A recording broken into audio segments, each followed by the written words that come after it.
Salam dan bahagia, tergerak, bergerak, menggerakkan.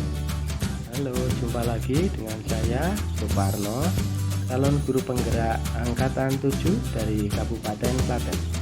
Pada kesempatan kali ini, kami akan memaparkan kesimpulan dan refleksi pemikiran Ki Hajar Dewantara Modul 1.1a.8 Koneksi antar materi, kesimpulan dan refleksi Modul 1. Untuk membuat kesimpulan dan refleksi terhadap pemikiran-pemikiran Ki Hajar Dewantara, berikut ada beberapa pertanyaan pemantik. Yang pertama, apa yang Anda percaya tentang murid dan pembelajaran di kelas sebelum Anda mempelajari modul 1.1? 2. Apa yang berubah dari pemikiran atau perilaku Anda setelah mempelajari modul ini? Pertanyaan yang ketiga, apa yang dapat segera Anda terapkan lebih baik agar kelas Anda mencerminkan pemikiran Ki Hajar Dewantara? Apa yang saya percaya tentang murid dan pembelajaran di kelas sebelum saya mempelajari modul 1.1? Pertama, guru mendominasi pembelajaran atau teacher center. Jadi murid tergantung pada guru. Yang kedua, pembelajaran berfokus pada ketercapaian materi dan skala ketuntasan, yaitu atau KKM. Biasanya kita hanya mengejar materi dan mengejar anak itu bisa mengerjakan. Berikutnya, guru kurang memahami karakteristik anak. Jadi selama ini karakteristik anak yang satu dengan yang lainnya kita samakan. Yang selanjutnya, siswa pasif dan semangat belajar kurang. Maka dengan pembelajaran yang teacher center tadi, siswa lama-kelamaan akan menjadi bosan. Berikutnya, fokus utama guru adalah kelas yang tenang dan tertib. Nah, harapan dari seorang guru kemarin adalah pembelajaran di kelas itu supaya anak tenang, nurut sama gurunya, dan tertib.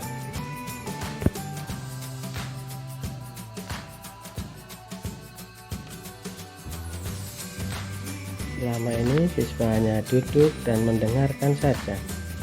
Guru mengajar dengan ceramah satu arah. Siswa hanya mendengarkan lalu mengerjakan.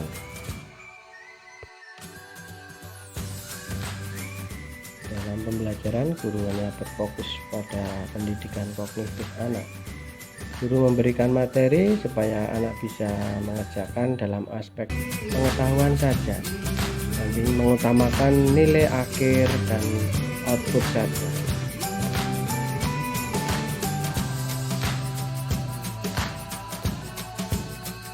Apa yang berubah setelah mempelajari modul 1.1? Yaitu yang merubah pemikiran saya, yang pertama, guru bukan merupakan satu-satunya sumber belajar. Yang kedua, pembelajaran berpusat pada anak. Ketiga, menghargai setiap karakteristik anak.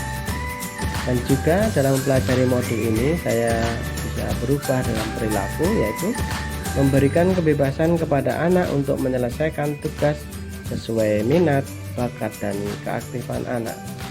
Berikutnya, mengemas pembelajaran secara menarik agar motivasi meningkat. Guru lebih mencermati apa yang menjadi bakat anak dan kemampuan siswa. Oleh karena itu, saya akan segera menerapkan lebih baik agar kelas saya mencerminkan pemikiran Ki Hajar Dewantara, yaitu dengan merancang pembelajaran yang interaktif dan menyenangkan dengan melibatkan peserta didik. Juga pembelajaran dengan memadukan kearifan lokal dan budaya setempat sesuai dengan tempat tinggal anak-anak dan lingkungan belajar saya. Berikutnya, menerapkan konsep merdeka belajar dan mengacu pada profil pelajar Pancasila. Pelajaran yang mengutamakan aspek budi pekerti, yakni pembiasaan yang akan saya tekankan supaya akhlak anak bisa terbiasa baik.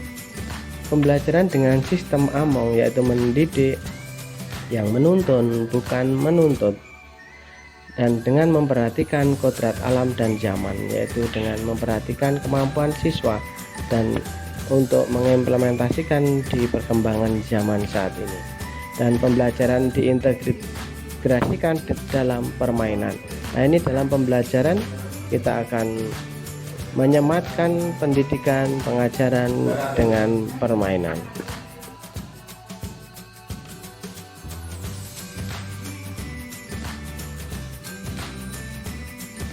Oke, sebelum pulang kita pengsut dulu ya. Oke, yang tadi yang datang awal siapa? Yulia sama Ibnu. Yo, mulai. Berapa itu? Oh ya, duluan si Yulia ya. Oke. Yo, Atan. Berapa kali berapa? Oke ya. Pintar. Berapa? Oke ya, piye Tan, Tan, semangat yuk. Ya kari deh ya. Ya. Ayo Fatan karo. 10. Oke, berapa? Ya, Waalaikumsalam. Ya oke, pintar ya. Fatan ya, belajar ya.